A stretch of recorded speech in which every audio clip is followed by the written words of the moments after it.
ఈనాటి కార్యక్రమాన్ని ఏర్పాటు చేసినటువంటి ఎల్హెచ్పిఎస్ వాళ్ళకి సాధారణమైనటువంటి కృతజ్ఞతలు తెలియజేస్తా ఉన్నాను. భారతదేశంలో స్వతంత్రం సిద్ధించక ముందు, సిద్ధించిన తర్వాత ఏమాత్రం మార్పు లేని జీవన పరిస్థితులు కేవలం దళితులు, గిరిజనులు మాత్రమే. లగచర్లకు సంబంధించినటువంటి ఘటన మనం ఒకసారి చాలా క్షుణ్ణంగా గమనిస్తే, భూములు పోతున్న రైతులు అక్కడికి వచ్చినటువంటి అధికారులకు నివేదించే కార్యక్రమంలో భాగంగా, తమ యొక్క గోడును నివేదించే కార్యక్రమంలో భాగంగా ప్రభుత్వమే ఈ కార్యక్రమాన్ని పక్కదో పట్టియాలని అనేది నాకు అనిపిస్తున్నటువంటి అభిప్రాయం. ఎందుకంటే భూమిని సేకరించడము, అభివృద్ధి కార్యక్రమాలకు భూమిని సేకరించడం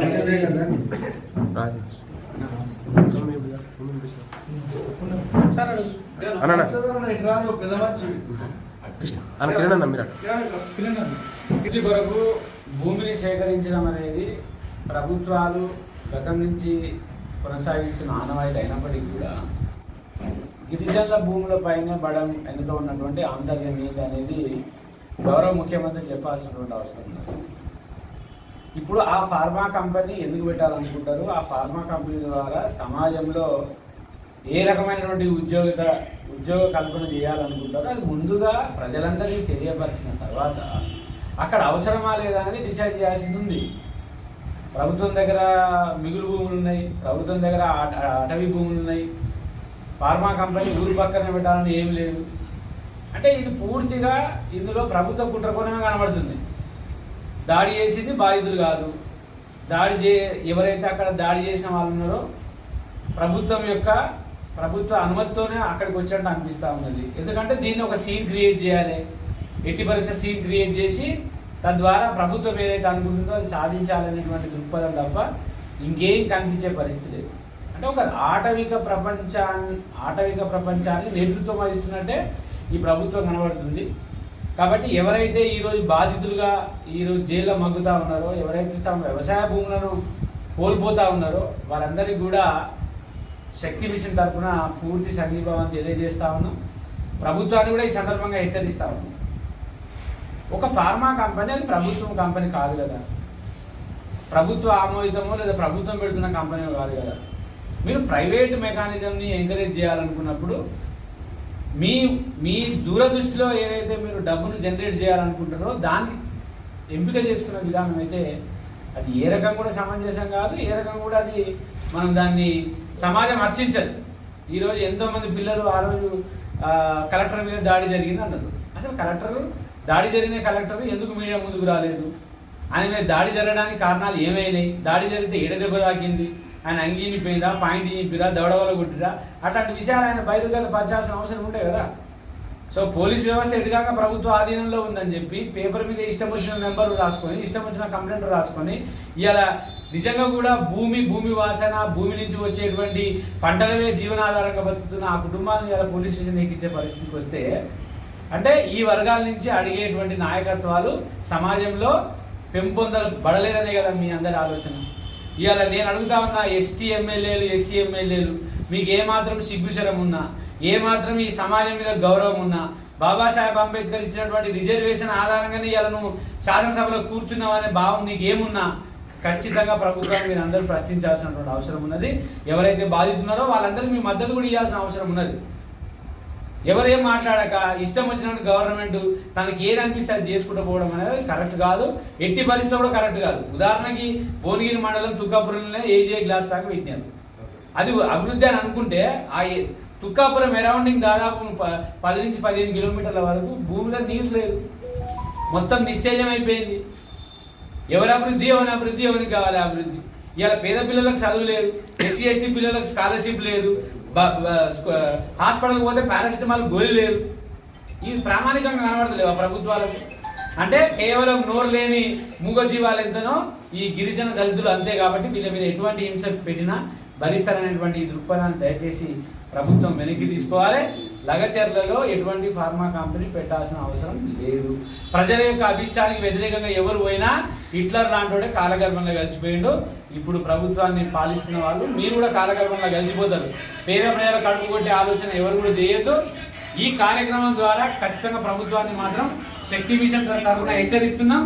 లగచర్ల బాధితుల మీద పెట్టిన కేసులు ఎత్తేయాలి, వారిని వెంటనే బేషరతుగా రిలీజ్ చేయాలి, ఫార్మా కంపెనీ పెట్టాలనుకునే ఆలోచనని వినియోగపజేయాలని కోరుకుంటూ ఈ అవకాశం ఇచ్చినటువంటి సోదరులందరూ కూడా ధన్యవాదాలు. చేయండి. సంఘాలు, బయటలో పోరాట సంఘం, ఇతర సంఘాలు ఈరోజు దానికి అందిస్తూ ఉన్నాయి. దాన్ని పురస్కరించుకొని ఈరోజు జిల్లాలో లంబడకుల పోరాట సంఘం దాని మీద రౌండ్ టేబుల్ సమావేశం పెట్టినాను. దానికి చేసినటువంటి సామాజిక సంఘాలు మేధావులందరికీ ఏబిఎస్ పక్షాన అందరికీ నమస్కారాలు, ధన్యవాదాలు తెలియజేస్తూ లగచర్లకు సంబంధించినటువంటి అంశం నా ఆలోచన ప్రకారం వాళ్ళు గత 5-6 నెలల నుంచి అక్కడ సర్వే స్టార్ట్ చేశారు. అప్పటి నుంచి కూడా వాళ్ళు వ్యతిరేకిస్తూనే వస్తూ ఉన్నారు. దాన్ని మరి అక్కడ ఉన్నటువంటి అధికారులు కానీ రాజకీయ నాయకులు కానీ దాన్ని ప్రత్యేకంగా వేరే రకంగా కానీ తీసుకోపోకుండా దాన్ని దాడి చేసే దానికి దాడి చేసే వరకు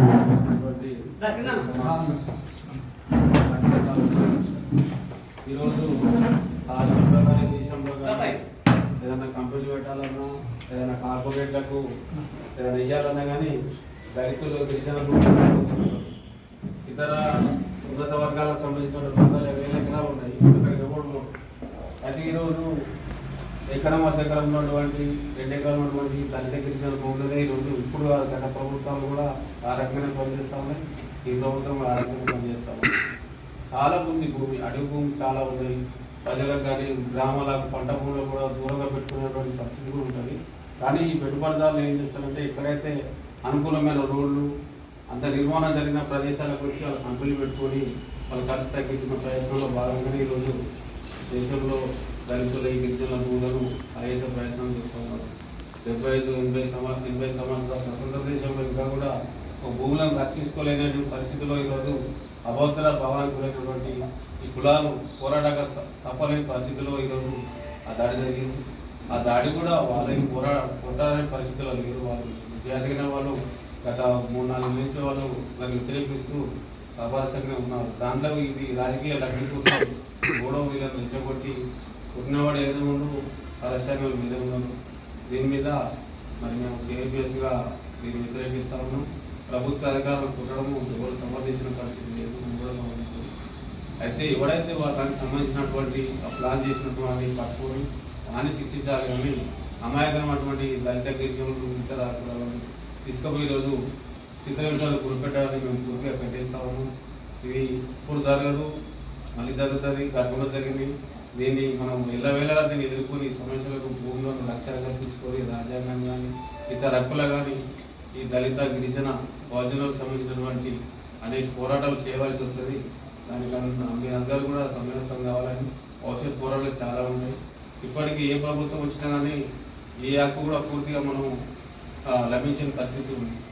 దీని మీద అయితే మరి ఈ కార్యక్రమాన్ని మీరు వచ్చినందుకు మీ అందరికీ ధన్యవాదాలు తెలుపుకుంటూ వాళ్ళకు ఆ గిరిజనులు దళితుల వర్గంలో వాళ్ళు రిలీజ్ అయ్యి వాళ్ళకి న్యాయం చేయడం వరకు రాష్ట్ర వ్యాప్తంగా ఈ కార్యక్రమాలు ముందుగా చేయాలని చెప్పి దానికి మేము పూర్తిగా మద్దతు ఇస్తామని చెప్పి మరొకసారి అందరికీ నమస్కారం తెలియజేసి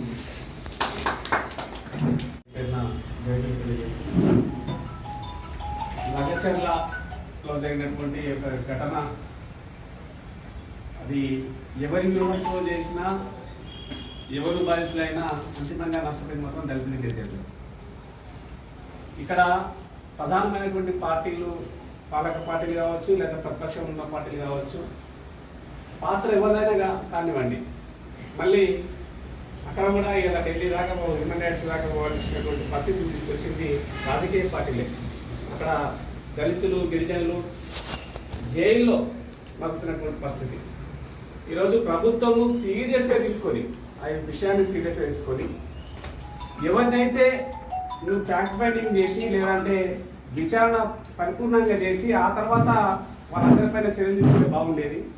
ఎవరు నిజమైన దానికి బాధ్యులు, దాని వెనుక వాళ్ళ కుట్రదారులు ఎవరు అనేది మొత్తం తేలిన తర్వాత వాళ్ళందరినీ కూడా అరెస్ట్ చేస్తే బాగుండేది. కానీ తీసుకెళ్లి ఆ అర్మాకమైనటువంటి గిరిజనులని దళితులను తీసుకెళ్లి లోపల వేయడము, ఇది రాష్ట్రంలో ఒక భయంకరమైనటువంటి వాతావరణాన్ని క్రియేట్ చేయడం అనేటువంటిది ఇది అందరం కూడా ఖండించాల్సిన విషయం. మనం చూస్తూనే ఉన్నాం. గత 10 ఏళ్లలో కూడా తెలంగాణ వచ్చిన తర్వాత గత 10 ఏళ్లలో కూడా అనేక ఉద్యమాలు ఎక్కడైనాయంటే దళితులకు ఇచ్చినటువంటి లేదా గిరిజనులకు ఇచ్చినటువంటి ఎకరము అరెకరము అనేటువంటి భూములని పట్టణ ప్రగతి పేరు మీద, పల్లె ప్రగతి పేరు మీద, లేకపోతే శ్మశాన వాటికల పేరు మీద కూడా లక్షల ఎకరాల భూమిని వెనక్కి తీసుకునేటువంటి పరిస్థితి మనం చూసినాం. ఇప్పుడు అభివృద్ధితోటి లేదంటే కంపెనీలు తీసుకొస్తున్నాము, మీకు ఉద్యోగాలు కల్పిస్తామనే పేరుతోటి మళ్ళొక రకమైనటువంటి కుట్ర జరుగుతూ ఉంది. కాబట్టి ఏదేమైనప్పటికీ లగచర్లనే కాదు, ఇంకా భవిష్యత్తులో కూడా ఎక్కడ కూడా దళిత గిరిజనులకు సంబంధించినటువంటి భూముల విషయంలో ప్రభుత్వాలు ఏ ప్రభుత్వాలు ఉన్నా కూడా విధానాలలో మార్పులు రావాలి.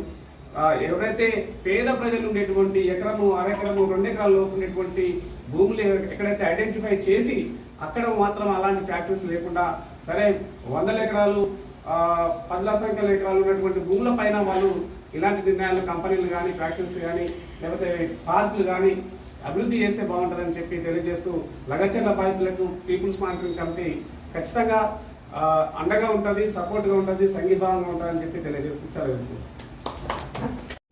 అధ్యక్షత వహించినటువంటి మిత్రులందరికీ ఉద్యమాభినందనలు. నాదిర్ షా, గజనీ, గోరి ఎవడైతే నేను ఒక్కొక్కడు మహా అంతకుడు అన్నట్టు మానవజాతి చరిత్రలో కష్టజీవులైన ప్రజలను బాధ పెట్టేటువంటి పాలక వర్గాలే మనం చరిత్రలో చూస్తున్నాం. మానవజాతి చరిత్ర నాగరికత అని మనం అనుకుంటాం, నాగరికత అనగానే ఇదేదో గొప్పది అనుకుంటాం. కానీ అంతకుముందున్న జీవితాలను విధ్వంసం చేసినటువంటి చరిత్ర నడుస్తూ వచ్చింది. ఈ దేశం ఈ గడ్డ మీద ఆర్యులు కాలు పెట్టిన తర్వాత అప్పటికే ఇంత నీటి వనరులు చేసుకొని, కట్టలు పోసుకొని, నీటిని నిల్వ చేసుకొని పంటలు పండించుకుంటున్నటువంటి ఇక్కడ మూలవాసులైన ప్రజలు ఉంటే పశుపోషక సమాజంగా వచ్చినటువంటి ఆర్యులు వాళ్ళ పశువులకు గడ్డి కావాలి కాబట్టి ఆ చెరువు కట్టలను మొత్తం తెప్పి పారేసారు. తవ్వి పారేస్తే అది మళ్ళీ వాళ్ళకు మైదానం ఏర్పడి గడ్డి కావాలి అంటే ఎవడి ప్రయోజనం వాడు చూసుకోవడం వల్ల అంతకు ముందు నుంచి ఆ భూమిని నమ్ముకొని ఆ తన్నిఒడిలో ఉన్నటువంటి వాళ్ళు చాలా అన్యాయం అయిపోవడం అనేది మనం ఈ రోజు వరకు కూడా పాలస్తీనా దగ్గర నుంచి అన్ని చరిత్రను చూస్తున్నాం. అయితే మనం ఏం చేయాలి? అదే చరిత్రను అధ్యయనం చేస్తే సంస్కృతి పరంగా కానీ ఎవరైతే బలవంతులు అనుకుంటున్నారో వాళ్ళ దుర్మార్గం నడవడానికి యజ్ఞయాగాదుల పేరు మీద కూడా ఈ సమాజం మీద పట్టు తెచ్చుకున్నటువంటి సందర్భంలో మనకు బుద్ధుడు వచ్చి కూడా ఏం చెప్పాడో చూసాం. అంటే మనలాంటి వాళ్ళము నేను ఫీల్ అవుతున్నది, మిత్రులతో పంచుకుంటున్నది ఏంటంటే తెలంగాణ అని ఇక్కడ ఉన్న మిత్రులందరం కూడా రోడ్ల మీద నిరంతరం తిరిగి తెలంగాణ తెచ్చుకున్నాం. ఆ 10 ఏళ్లలో తెలంగాణ ఏమైంది, తర్వాత మళ్ళీ తెలంగాణకు ఆల్టర్నేట్గా అని ఇప్పుడు చేస్తే ఇప్పుడేమైంది అంటే మనం ఇంతకుముందు అనుకున్నాం. అంటే ప్రజలు కనీసం సుఖంగా కంటి నిండా నిద్రపోవడం కూడా లేకుండా, కడుపుకు ఇంత ఒక పూటను తిండి లేకుండా ఉండే పరిస్థితులు అంటే మన మిత్రులు చెప్పారు. ఇప్పుడు వీళ్ళిద్దరి మెడలో ఆ పచ్చడి కండువలు చూస్తే నాకైతే ఎంత ఆనందంగా ఉందంటే రకరకాల కండువలు వేసుకుంటారు. ఒక్కొక్క పార్టీ ఒక్కొక్కటి అంటే వాడు ఆ పార్టీ కండు వేసుకోగానే వాడు అమ్ముడు పోయినట్టుగా కనపడతాడు. నాలాంటి వానికి అయితే ఒక సాహిత్య హృదయంతో చూస్తా కదా, ఈ పచ్చగా ఇట్లా కనపడితే మనుషులందరికీ తిండి పెట్టే జెండా కదా అది. ఈ మిత్రులిద్దరు అది వేసుకుంటే రైతుకు ప్రతినిధి. నిజాం కాలేజీలో ఒక పెద్ద మీటింగ్ చెప్తే కూడా నంజుండగౌడ వాళ్ళు కర్ణాటక నుంచి వచ్చిన రైతు నాయకులు ఇట్లా పచ్చని జెండాలు లాగా కండువలు ఎగిరేస్తుంటే అద్భుతంగా ఉండింది. అంటే రైతు నిలబడాలి. మన తెలుగు నేల మీద రైతుకున్నటువంటి తెలంగాణ రైతాంగ సాయుధ పోరాటం చూసినాం. రైతుకు న్యాయం జరగనంత వరకు అది న్యాయమైన రాజ్యం కానే కాదు. ఈరోజు లగచర్ల దాకా అది జరుగుతూ వచ్చింది.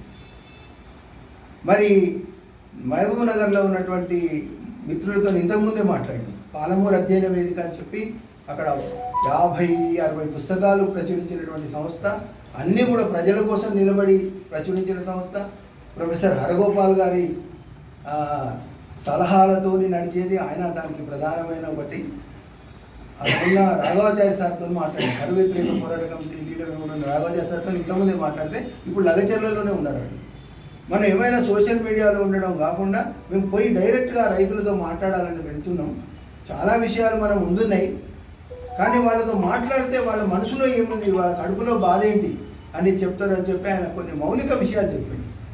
ఇక్కడ మనకు అర్థమవుతుంది ఏంటంటే ఎవడు వచ్చినా ఏది వచ్చినా మెజార్టీ ప్రజలు ఈ భూమి మీద కష్టపడి బతికేటువంటి ఈరోజు మన లంబాడీ బిడ్డనే కావచ్చు. ఇంతకుముందు ఆ మిత్రుడు అన్నట్టు నాగార్జున సాగర్ గురించి ఎందరో చెప్పారు. సాగర్ కట్టింది అద్భుతమైంది అని మనం అనుకుంటే అక్కడ భూములు పోయి ఇంకా మేము దుర్గపల్లి కాడికి వచ్చి పడ్డాము, ఇంకా మాకు ఏమి కాలేదని చెప్పిన వాళ్ళు ఎందరో ఉన్నారు. అట్లాంటి చరిత్ర ఉంది. ఇక్కడ మనకు ఈ మధ్యన నేను గమనించింది ఏంటంటే మనం కొద్దిగా బుద్ధిజీవులుగా, ఉద్యోగస్తులుగా, ఉపాధ్యాయులు, ఎంప్లాయీస్ ఉండి ఉద్యమాలు చేస్తున్న వాళ్ళు కానీ లేదా ఉద్యమాలతోని రోజు కొంచెం చైతన్యం ఉండేటోళ్ళు ఏదో ఒక పార్టీ గాలిలో మూవ్ కావడం, ఆ పార్టీ మన నెత్తిన చేయబెట్టంగానే వాళ్ళు ఇది చూస్తున్నాం, మనం కళ్ళారా చూసినాం. పెద్ద పెద్ద మొనగాళ్ళ మంది తెలంగాణ మూమెంట్లో మాట్లాడిన వాళ్ళు ఈరోజు ఎంత బానిసలుగా బతుకుతున్నారో చూసినాం. ఇప్పుడు కూడా అట్లాగే ఉంటారు. అంటే కొన్ని ఓ సెక్షన్ ఉంటుంది, కానీ నేను మొదలన్నట్టు ఈ మిత్రులు ఇద్దరి మెడలో ఉన్న ఆ పచ్చటి కండువ సాక్షిగా ఖచ్చితంగా కష్టజీవి వైపు, రైతన్న వైపు, ఎవరైతే అన్యాయానికి గురవుతున్నారో ఆ ప్రజల వైపు నిలబడేటువంటి ప్రజాస్వామిక ఉద్యమ చైతన్యం దినదినం పెంపొందాలి. ఇలాంటి దళారి ఏదైతే పార్టీల పరంగా జరిగే మోసాలను కానీ మన ఉద్యోగ సంఘాలలో ఉండేటువంటి నాయకత్వం కోసం ఎగబడి వానికి సీటు రాగానే మొత్తం చేయబెట్టేటువంటి సంఘాల నాయకత్వాలను కానీ వీళ్ళందరినీ పక్కకు మార్జినలైజ్ చేసి ప్రజల ఆకాంక్షలే నెరవేర్చేటువంటి ఒక ప్రజా చైతన్యమే మనల్ని కాపాడుతుంది. అసలు ఫార్మా అనేది ఒక అభివృద్ధి అనే ప్రశ్న మిత్రుడు చెప్పాడు. ఫార్మా అభివృద్ధి మనకు ఏ అభివృద్ధి అని అంటే మనిషి జీవించడానికి అవసరమైనటువంటి అత్యవసరమైన మందులు కావాలి. అవన్నీ ఏ మేరకు మనం మనదైనటువంటి స్వయం పోషకత్వం నుంచి తీసుకోవాలి. మొత్తం అభివృద్ధి పేరు మీద రోడ్లు 6 లైన్లు 8 లైన్లని ఎంత భూమి పోతుంది, ఆ చుట్టుపక్కల ఎంతమంది తమ భూములు కోల్పోయినట్టే. ఇప్పుడు సార్ లెక్క చెప్పి మాట్లాడుతుంది, 1 ఎకరం భూమి పోయిందంటే ఒక కుటుంబం కొలాప్స్ అయిపోయింది.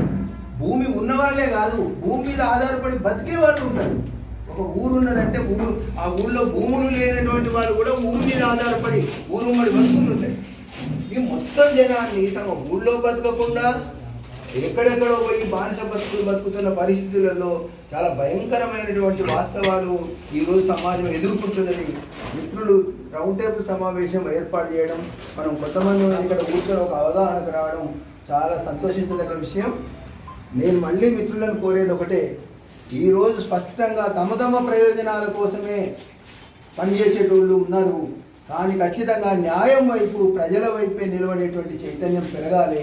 మనలో ఆ నిజాయితీతో ఉన్న కమిట్మెంట్ పెరగాలని నేనుగా ఒక సాహిత్యపరమైన కార్యకర్తగా కోరుకుంటూ మీ అందరితో కలవడం చాలా సంతోషదాయకంగా ముగిస్తుంది.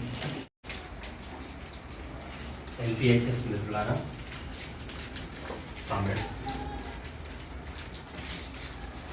బహుశా భారతదేశ చరిత్రలో, మొత్తం ప్రపంచ చరిత్రలో అతి వేదనకు, అతి పీడనకు గురైందనంటే ఆదివాసీ ప్రజలు.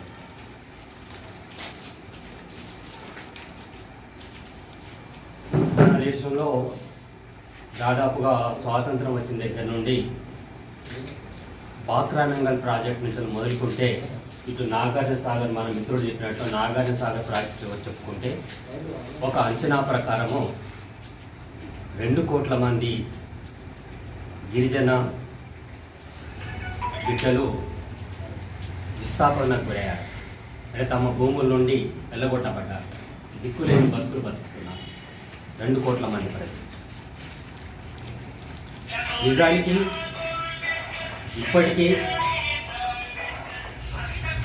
భూమి కోసం, ప్రకృతి సంపద కోసం కొట్లాడుతుంది ఆదివాసీ ప్రజలు. మిగతా మైదాన ప్రాంతంలో ఉండే ప్రజలు లేరా అంటే ఉన్నారు, అయితే అతి కష్టానికి గురవుతున్నది వాళ్ళు. ఈ లగచర్ల సంఘటన జరిగిన దగ్గర నుండి ఫాలో అవుతూనే ఉన్నాం. అక్కడ కాస్త గొడవలు పెద్ద రాజకీయాలు నడిచాయి అనుకోండి, ఒక కుట్ర ప్రకారం జరిగాయి. అవి వేరే చూద్దాం. ముందుగా మనకు చరిత్రను అర్థం చేసుకోగలిగితే అసలు మనం ఎవరి మీద కొట్లాడాలి, ఎందుకు కొట్లాడాలి అనేది ఒక మనకు అవగాహన వస్తుంది. నిజానికి మేము చరిత్ర చదువుకున్న క్రమం నుంచి చూస్తే కూడా నిజానికి ఆదివాసీ బిడ్డలు ఇక్కడ ఉత్తర భారతదేశం నుంచి వెళ్ళి నిజానికి ఒక వలస, లంబాడీలు ఒక వలస వచ్చింది. అది వేదాల్లో కూడా అది రికార్డ్ అయి ఉంది, కానీ పేర్లు ఉండవు. ఎందుకంటే దాదాపు వేదాలు చదివినవాని కాబట్టి అక్కడ కట్టల కోసం వాటి కోసం వాళ్ళని చేస్తారు. బతుకు తెరువు కోసం అడవి ప్రాంతం తట్టుకుంటూ మొత్తం భారతదేశం మొత్తం విస్తరించారు ఒక తెగ. తర్వాత కొంతమంది ఎక్కడికెక్కడ అడవుల్లో జీవించిన వాళ్ళు ఉన్నారు. అయితే ఈ ఆదివాసీ ప్రజలు ఇట్లా మనం వాళ్ళు ఎక్కడ గుట్టల ప్రాంతం, కొండల ప్రాంతాలు, అడవి ప్రాంతంలో ఉన్న వాళ్ళు కొంత ప్రాంతాన్ని చేసుకుంటూ బతుకుతున్న జీవితాలు. సరే, అడవి ప్రాంతాలలో అక్కడ వాళ్ళకి విస్థాపన వ్యవసాయం ఉంటుంది, కోడి వ్యవసాయం ఉంటుంది. ఇక్కడ మనకు సెటిల్ అయిపోయాం. ఇక్కడ వాళ్ళకంటే మెరుగైన జీవితాలు మనకున్నాయి ఇక్కడ. అయితే ఇక్కడ మనం అర్థం చేసుకోవాల్సింది ఏంటంటే, ఇక్కడ అసలు విషయానికి ఏంటిదనంటే, ఈ ఫార్మా కంపెనీ లాంటివి అనేటివి ఇంత సంఘటన జరుగుతుంది కదా, అసలు అక్కడ ఫార్మా కంపెనీ పెట్టాలా వద్దా అనేది అన్ని పార్టీలు తీసుకోండి మీరు ఒపీనియన్. ఎవ్వరు కూడా, ఏ పార్టీ కూడా దీన్ని కాదను. బీజేపీ కావచ్చు, బీఆర్ఎస్ కావచ్చు. నిర్వహించడానికి ఎస్ఎఫ్ఐగా స్వాగతిస్తూ, అదేవిధంగా జగత్యలో సంబంధించింది దాదాపు అంటే మనం ఫార్మా కంపెనీ పెట్టేదే ఉన్నటువంటి ప్రజలకు కానీ అదేవిధంగా గిరిజనులకు కానీ ఉపాధి కల్పించడం కోసం. ఆ ఉపాధి కల్పించేది మనం ఫార్మా కంపెనీ ఎక్కడ పెట్టాలంటే ఆ భూమి అయితే సాగవంత భూమి మనకు అంటే పంటకు కానీ ఇతరులకు ఏమైనా అవసరం రాకుండా పండించడానికి కూడా అవసరాన్ని భూమి పెడితే ప్రయోజనంగా ఉంటుంది. అక్కడ ఉన్నటువంటి భూమిని మన భూమి దానిలో ఉన్నటువంటి సాగు చేసుకుంటున్న భూమిని ఆడే ఫార్మా కంపెనీ పెట్టడం అనేది మనం ఇలా వ్యతిరేకించాల్సిన అవసరం. అంటే ఉన్నటువంటి సారవంతమైన నేల అది అక్కడ పెట్టడానికి, అంటే ప్రభుత్వాలు కూడా ఉన్నటువంటి భూమిని సాగు చేయడానికి పనికిరాని భూమి దగ్గర పెట్టకుండా ఏదైతే సాగుకు పనికి వచ్చే భూమి పెట్టడం అనేది మనం వ్యతిరేకించాల్సింది. అదేవిధంగా మీరు చేసినటువంటి ఈ రౌండ్ టేబుల్ సమావేశంతో మీరు తీసుకున్న నిర్ణయాలు కూడా అదేవిధంగా మనం కూడా ఒకసారి కూడా వెళ్ళి మనం కూడా ఒకసారి పరిశీలన చేస్తే బాగుంటుంది అనేది. అది మీరు చేసే కార్యక్రమాలు కూడా అదేవిధంగా మీరు చేసే ఉన్నటువంటి పోరాటాలు కూడా మా వంతు మద్దతు ఉంటుంది. మీరు చేసే కార్యక్రమాలు కూడా రెగ్యులర్గా మేము మద్దతు తెలుపుతున్నాం. అదేవిధంగా ఉన్నటువంటి ఈ లగచర్ల సంబంధించింది కలెక్టర్ మీద ముందు దాడి అని ప్రచారం జరిగింది. అది సోషల్ మీడియా ఎప్పుడు అంటే కలెక్టర్ గారే స్పందించి వాళ్ళ మీడియాలో స్పందించి కూడా నా మీద దాడి జరగలేదు. ఇది ఒక కుట్రపరిణం అనేది జరుగుతున్నది. ఈ లగచర్ల సంబంధించి కూడా మనం దాదాపు ఉన్నటువంటి గిరిజనుల మీదనే ఎక్కువ అనేది దాడి అనేది జరుగుతుంది. మన గిరిజనకు ఉన్నది ఒక ఎకరం కానీ అదే ఎకరం అనేది ఉంటుంది. ఏడవ విషయం మన గిరిజనకు 10 ఎకరాలు 100 ఎకరాలు ఏమి ఉండవు. ఉన్నటువంటి 1 ఎకరం 2 ఎకరాలు ఉన్నటువంటి గుంజుకుంటే అవి ఉన్నటువంటి గిరిజనులు కూడా భూమి మీద ఆధారపడే జీవితాలను ఒక పూట పనిచేస్తే కానీ గడవని జీవితాలు ఉంటాయి. ఉన్నటువంటి ఎకరం కానీ అదే ఎకరం గుంజుకుంటే ఉన్నటువంటి రైతులు కానీ ఉన్నటువంటి గిరిజనులు ఎక్కడికి పోయి బతుకుతారు అనేది కూడా మనం ఒకసారి ఆలోచించాల్సింది. కావున ప్రభుత్వం కూడా వెంటనే ఉన్నటువంటి ఫార్మా కంపెనీ కూడా ఉన్నటువంటి ప్రజలే కూడా అభిప్రాయం చేసుకొని ఉన్నటువంటి ఫార్మా కంపెనీ పెట్టాలనేది మనం అనుకుంటున్నాం. కాబట్టి ఉన్నటువంటి కూడా అఖిలపక్షం కూడా సమావేశం పెట్టి ఉన్నటువంటి పార్టీలో కానీ అఖిలపక్షం ఉన్నటువంటి ప్రజా సంఘాలతో పాటు కూడా అఖిలపక్షం సమావేశం పెట్టిన తర్వాతనే ఉన్నటువంటి ఫార్మా కంపెనీ పెట్టాలనేది కూడా మేము అనుకోవడం జరుగుతుంది. ఈ అవకాశం మాకు కూడా మాకు కూడా పిలిచినందుకు ఎల్ఎస్పిహెచ్కు ప్రత్యేకమైన అభినందనలు తెలియజేస్తూ ముగిస్తున్నాను. గిరిజనుల భూములను ఫార్మా కంపెనీ నిర్మాణం కోసం కాంగ్రెస్ ప్రభుత్వం చేస్తున్న క్రమంలో ఒక జిల్లా అధికారిగా అక్కడ సమావేశం ఏర్పాటు చేసి ఫార్మా కంపెనీ నిర్మాణం కోసం చేసే క్రమంలో ప్రభుత్వం ఎటువంటి చర్యలు తీసుకోవాలి, అక్కడ భూసేకరణ కార్యక్రమాలు నిలుస్తున్న క్రమంలో ఒక సింగిల్గా కలెక్టర్ను పోయినప్పుడు తన ఆస్తి కోల్పోతున్న రైతులు ఎంత ఆవేదన గురి చెందుతున్నారు. ఆ ఆవేశంలో ఆ రైతు అనే వ్యక్తి ఏదన్నా పాల్పడడానికి అవకాశాలు ఉంటాయని ఇంటెలిజెంట్ రిపోర్టు ప్రభుత్వానికి తెలియదు. అదే క్రమంలో ఏదో క్రియేట్ చేసి ప్రభుత్వాన్ని ఈ గిరిజనులను భయబంధులను గురి చేసి వాళ్ళపై కేసులు పెట్టి జైల్లో పాలు చేసి అనేక ఇబ్బందులను ఈ కాంగ్రెస్ ప్రభుత్వం ఇబ్బందులు పాలు చేస్తుంది. అదేవిధంగా మనం బంజారాలు లంబాడి జాతి అనేక విధంగా నష్టపోతున్న అనేక గతంలో స్వాతంత్రం వచ్చిన క్రమంలో స్వాతంత్రం రాకముందు ప్రాజెక్టుల విషయంలో ఇప్పటికీ మన రాజేష్ అన్నట్టు నాగార్జున సాగర్ అయినా కానీ ఇప్పుడు అనేక ప్రాంతాల్లో ఏ కంపెనీ కానీ ఏది నిర్మాణం చేసినా ఎక్కువ గిరిజనుల భూములనే ప్రభుత్వాలు స్వాధీనం పరుచుకుంటున్నాయి. గిరిజనులు వాళ్ళు జీవనాన్ని కొనసాగిస్తూ పక్క వాళ్ళ గుడి తిండి పెట్టే వ్యక్తి ఏకైక ఒక గిరిజనులే. ఇప్పుడు జొన్నలు సద్దలు ఒడ్లు పండించే ఏకైక పూర్వం నుంచి వాళ్ళు జీవనాన్ని కొనసాగించే గిరిజనులు వ్యవసాయంపై ఆధారపడి జీవనాన్ని కొనసాగిస్తారు. వాళ్ళకు మరొక వ్యాపారం ఉండదు. అలాంటి వృత్తిలో రైతు కోల్పోతే ఆయనకు ఉన్నది ఎకరం 2 ఎకరాలు 3 ఎకరాలు ఆ ఆశ కోల్పోతే తన కుటుంబాన్ని రోడ్డు పాలై వాళ్ళని పోషణకు ఇబ్బంది అవుతుందనేది ఆ ఉద్రేకతో ఏదన్నా పాల్పడవచ్చు, కానీ వాళ్ళ జీవనాన్ని కూలిపోతారు. అలాంటప్పుడు ప్రభుత్వం వెంటనే అటువంటి బేసిరద్దుగా వాళ్ళను విడుదల చేయాలి. మరియు ఈ క్రమంలోనే మనం అన్ని పార్టీలను అన్ని ప్రజా సంఘాలను కలుపుకుంటూ ఒక సమావేశాన్ని ఏర్పాటు చేసి కార్యక్రమాలు మన జిల్లా వ్యాప్తంగా ఒక పెద్ద కార్యక్రమాలు చేసుకోవాలని నేను ఈ రౌండ్ టేబుల్ సమావేశం పెట్టిన లంబాడి కుల పోరాట సమితి ముఖ్యులను నా చిన్న సూచన. మనకు పార్టీలకు ప్రజా సంఘాలకు విద్యావేత్తలకు మేధావులకు తో అందరినీ కలుపుకుంటా మనం ఒక కార్యక్రమాలు నిర్వహించి ప్రభుత్వ దృష్టికి తీసుకుపోయి ఇంకా ముందు ఇటువంటి జరగకుండా అనేది మనకు ఇప్పటిదాకా సార్ అన్నట్టు మనం అంతా గిరిజనులము మన ఒక వ్యవసాయంపై ఆధారపడి ఉంటారు. మీరు ఈ పచ్చని కాండం అంటే మనం ఉండేదే పచ్చని ప్రకృతిలో ఉంటాం గిరిజనులు.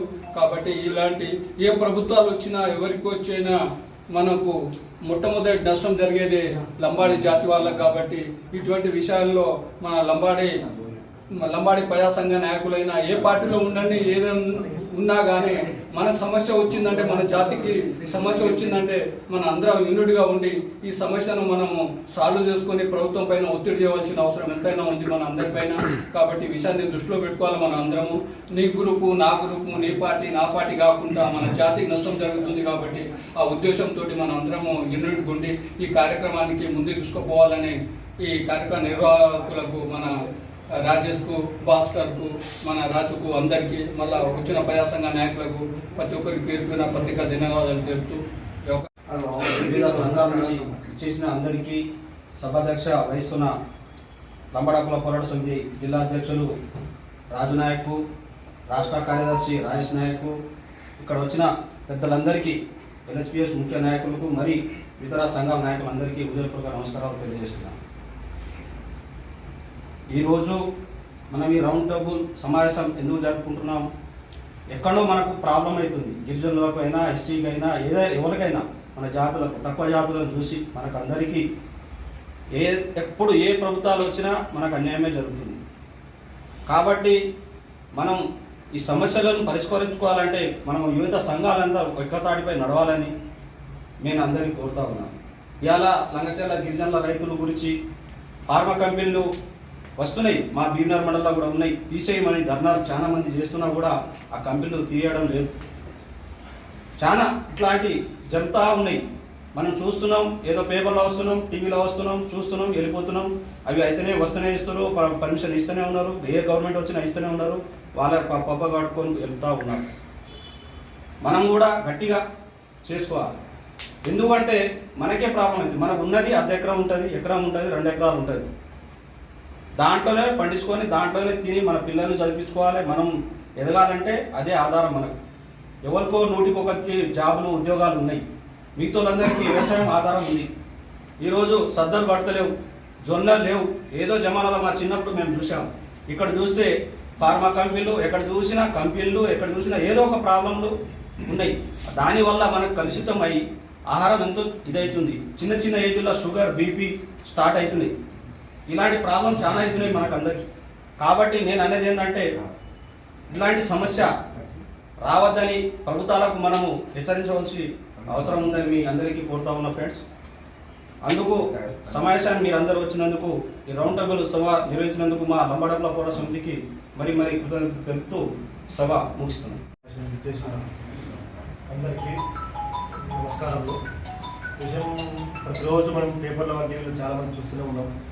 మన లంబాడి జాతి మీద గిరిజనుల మీద జరుగుతున్న అన్యాయం దీనికి ప్రతిరోజు చూస్తున్నాం, కానీ గట్టిగా ఆశలు తీసుకోవట్లేదు. ఇప్పుడు ఇక్కడ అన్నగారు అన్నట్టు మీరు గుర్తులేదు, మనం ఒకసారి అయినా అక్కడ వెళ్ళి వాళ్ళ విషయం నిజాలు తెలుసుకుంటే బాగుంటుంది. ఫలాని డిస్టిక్ నుంచి, జిల్లా నుంచి వచ్చిన నాయకులు ఈ ముందు చూపుతో మనం అందరం కలిసిపోతే ఆ విషయం మీద తెలుసుకొని ఒక జిల్లాగా మన జిల్లా నుంచి పోయినామనుకో, వేరే జిల్లాల గురించి ఒక పలాని జిల్లా వాళ్ళు వచ్చారు, ఇంత యాక్టివ్గా ఉన్నారు, మిగతా జిల్లాలకు వస్తే ఒక జిల్లా నుంచి దాదాపుగా మన తెలంగాణ రాష్ట్రంలో ఉన్న జిల్లాలన్నీ ఒక లంబాడి జాతిలో జరుగుతున్న అన్యాయాన్ని ప్రతి జిల్లా నాయకులు, ప్రతి ఏ పార్టీతో సంబంధం లేకుండా గిరిజనులు అయినా, బీసీ అయినా, ఎస్టీ అయినా, ఇలాంటి ఏ విషయంలో అక్రమం అన్యాయం జరిగినా తక్షణం స్పందిస్తే ఏ గవర్నమెంట్ అయినా భయపడుతుంది.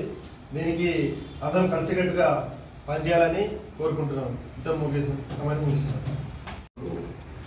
మానస సరోవరం అనేది పెద్ద ప్రాజెక్ట్, 3 రాష్ట్రాలకు నీళ్లు అందించే వరల్డ్ బ్యాంక్ యొక్క లోన్తో నిర్మించారు.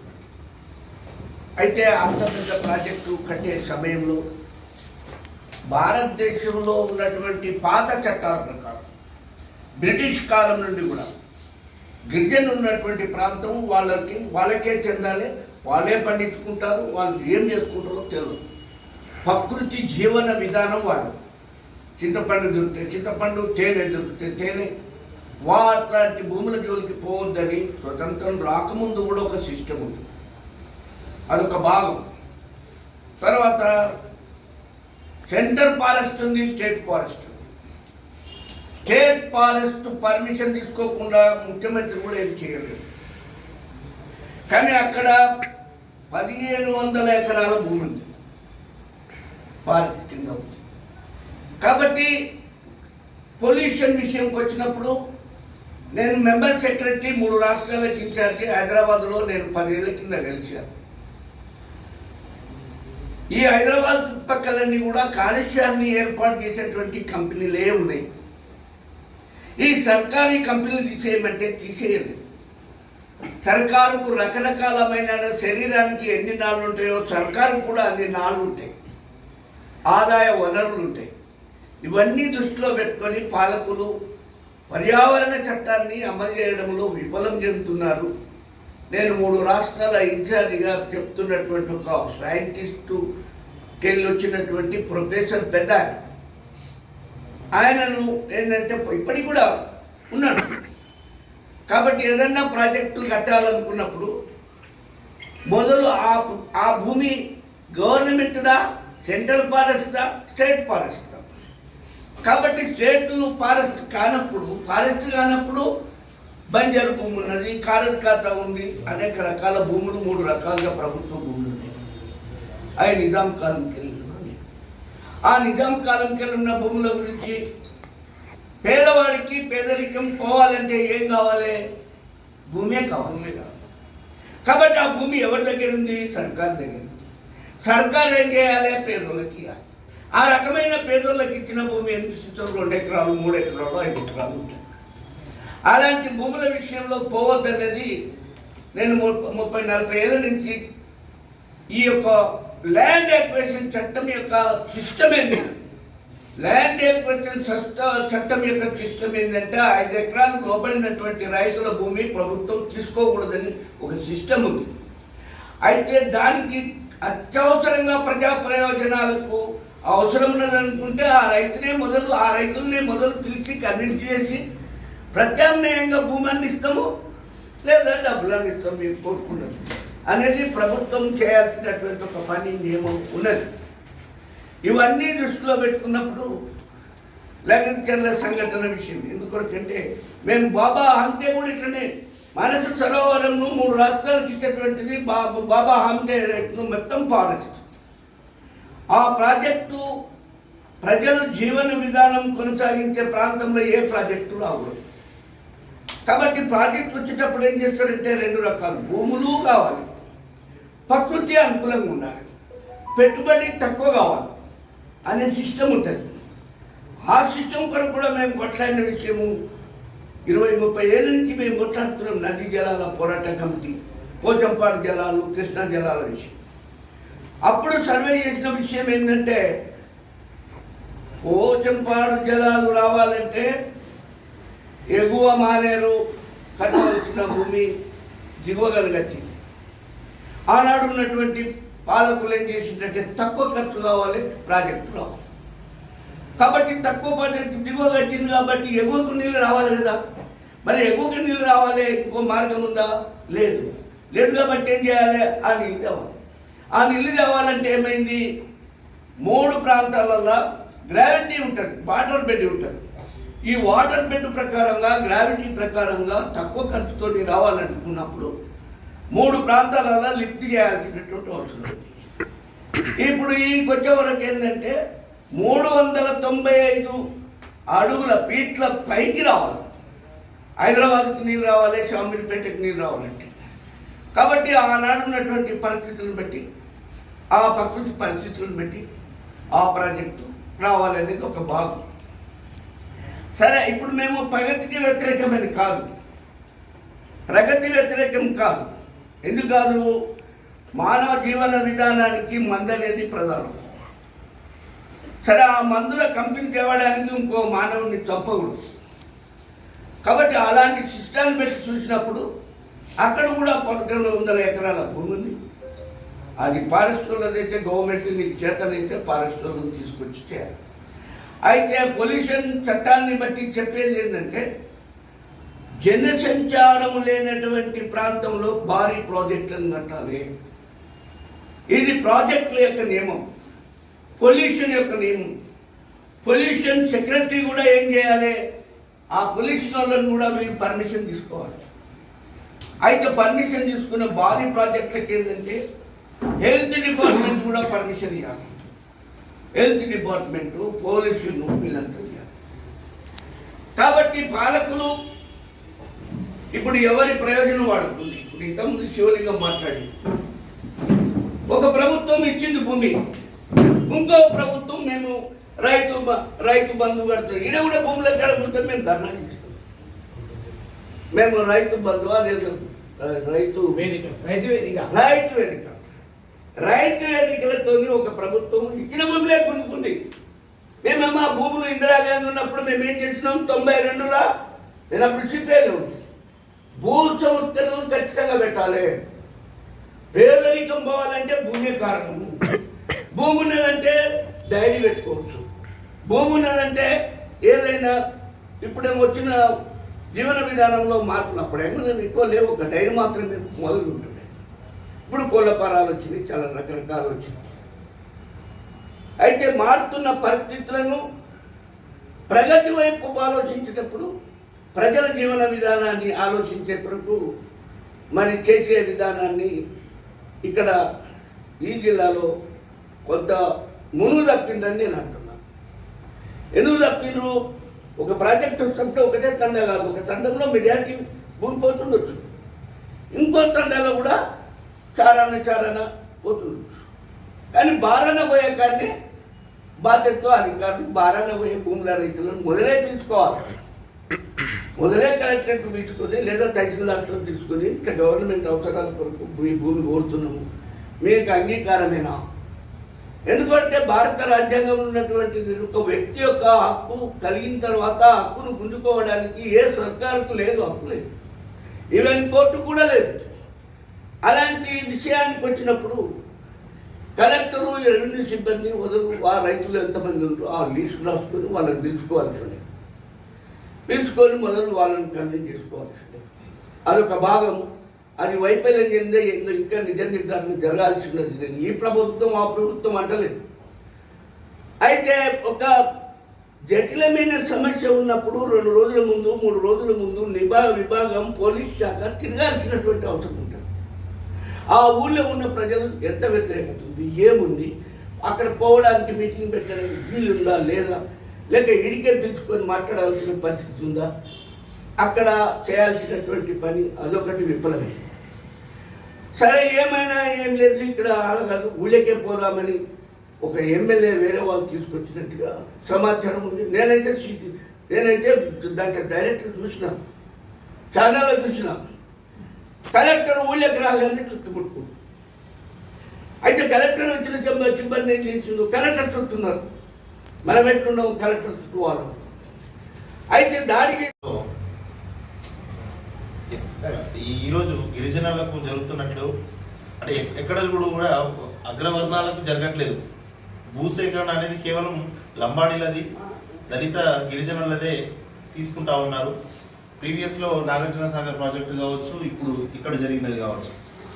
లంబాడీలను ఇంతగా వేధిస్తూ ఉంటే మరి లంబాడీ పేరు చెప్పుకొని ఎమ్మెల్యేగా ఎంపీగా గెలిచిన అధికారంలో ఉన్న ఎమ్మెల్యేలు కావచ్చు, ఎంపీలు కావచ్చు, ఆల్ పార్టీస్లో ఎవరు కూడా స్పందించకపోవడం ఇది చాలా దురదృష్టం. అదేవిధంగా రేవంత్ రెడ్డి గారి పైన మనము ఎస్సీ ఎస్టీ అట్రాసిటీ కేసు కూడా పెట్టాల్సి ఉంటుంది. అంటే తిట్టాడనే కాదు, వాళ్ళకు ఈ రకమైన అన్యాయం జరిగినప్పుడు కూడా మరి ప్రజా సంఘాలు ఈరోజు వచ్చినట్లు నిజ నిర్ధారణ కమిటీ కంపల్సరీ వేయాలి. ఎందుకంటే అక్కడ ఏం జరిగిందనేది ఎందుకు ప్రజా సంఘాలను పిలిపిండి మీరే ఫైనల్ డిసిజన్ ఎలా చేస్తారు? సో ఖచ్చితంగా అన్ని సంఘాల వాళ్ళను పిలిపించి నిజ నిర్ధారణ కమిటీ వేసి అసలు మీరు మెడికల్ కంపెనీ వస్తే, ఫార్మా కంపెనీ వస్తే నిజంగా జనాలకు అక్కడ మంచి చేకూరుతుంది అంటే డెఫినెట్లీ మనమే ఉన్న ప్రజా సంఘాలమే చెప్తాం కదా, జనాలను మనమే మోటివేట్ చేస్తాం పర్లేదండి అని. అని మీరు ఏ భరోసా ఇవ్వకుండా 18 సంవత్సరాలు దాటిన ప్రతి అబ్బాయిని తీసుకుపోయి మీరు జైల్లో వేస్తూ ఉన్నారు. వాళ్ళు ఫ్యూచర్లో ఎలాంటి ఉద్యోగం చేసుకొని బతుకుతారు వాళ్ళు? మీరు ఇప్పటికే ఇట్లాంటి కేసులలో ఇరికిస్తే మహిళలు చాలామందిని మహిళలను చూడకుండా కూడా చాలా దారుణంగా కొంటున్నారు. అసలు బయట నుండి దర్వాజాలు పెట్టేస్తే ఒక్కొక్కరు ఇంట్లోనే బాత్రూమ్ కూడా పోయే పరిస్థితి లేదు, ఇంట్లోనే పర్సనల్స్ కూడా చేసుకోవాల్సిన పరిస్థితి వచ్చింది. అంటే ఈ రకమైన మనం ఇంకా ప్రజాస్వామ్యంలో ఉన్నామా, రాజరిక పాలనలో ఉన్నామా అనేది అసలు ముడిచెర్ల ప్రీవియస్ ఎక్కడైనా చూసినా కూడా లగచర్ల ఏమైనా పాకిస్తాన్లో ఉందా? మన దగ్గర కొడంగల్ పోతాం, చలో కొడంగల్ అనే ప్రకటన మీరు రాత్రి 12 గంటలకు వచ్చి నన్ను తీసుకొని పోయారు పోలీసులు. అసలు మరి మీరు 12 గంటల రాత్రి వచ్చి మమ్మల్ని పట్టుకుపోయేంత అసలు మేమేమన్నా ఏమన్నా రౌడీలమా? లేదంటే మరి ఇంత ఇలాంటి ప్రభుత్వంలో ఇలాంటి వైఖరి ఎప్పుడు కూడా చూడలేదు. ఇంత వ్యతిరేకత కేవలం 11 నెలల్లోనే మీరు ఈ రకంగా జనాలను ఇబ్బంది పెట్టడం మంచి చర్య కాదు. అలాగే ఈ రౌండ్ టేబుల్ సమావేశానికి సపోర్ట్ చేసిన గురుగారు సార్ శ్రీనివాస్ చార్జ్ గారికి, అలాగే చెన్నయ్య సార్ గారికి, అలాగే ఇక్కడ వచ్చిన మరి ప్రజా సంఘాల నాయకులు భట్టు రామచంద్ర సార్ గారికి, చంద్రబాబు గారికి, అలాగే మన లంబాడ హక్కుల పోరాట సమితి యాదాద్రి జిల్లా కమిటీ నుండి ధన్యవాదాలు తెలుపుతా ఉన్నాం. Thank you.